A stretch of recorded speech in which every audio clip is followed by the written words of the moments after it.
Rajone įvesta rinkliava už šiukšlių išvežimą sukėlė tikrą audrą. Žmonės kaip išmano priešinasi naujam mokesčiui. Lietuvoje nesurengta protesto akcija. Šiukšlių išvežimo rinkliava Klaipėdos rajone įvesta prieš porą mėnesių, o aistros dėl naujo mokesčio nerimsta iki šiol.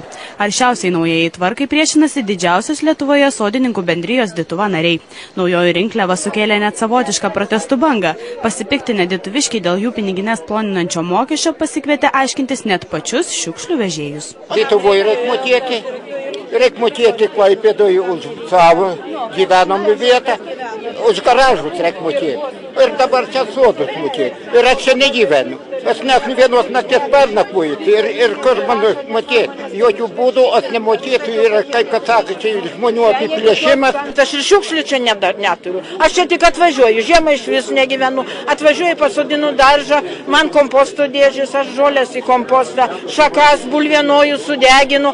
Man nėra ko. Maisto atliekas į kompostą ir aš šiukšlių neturiu. Tai sakot neteisinga? Neteisinga, visiškai neteisinga. Iki rugpjūčio 1 Klaipėdos rajono gyventojai už šiukšlių išvežimą neprivalėjo mokėti, o atliekomis galėjo atsikratyti, kas kaip išmano. Atvažiuoji, tiesiog yra griuvys ir į tą griuvį primesta pilna tų šiukšlių. Reiškia, kažkaip tai važiuoja, mėta tas šiukšlės. Čia reikėtų, aš nežinau, ką daryti. Trūksta tvarkos, taip išeina.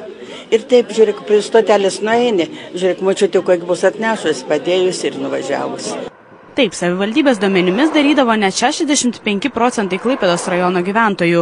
Dabar individualių namų savininkams per metus teks pakloti nuo 120 iki 200 litų. Sodo namelio šiukšlių išvežimos metams atsieis 60, daugiabučių gyventojams 150 litų.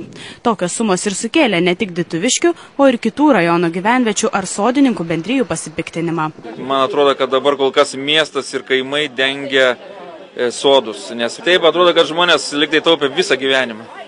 Liktai visą gyvenimą jis būtų taupęs ir šią dieną, kai paduodam ypatingai daugiagabaritinius tos konteinerius 20 tonų, tai viskas suneša.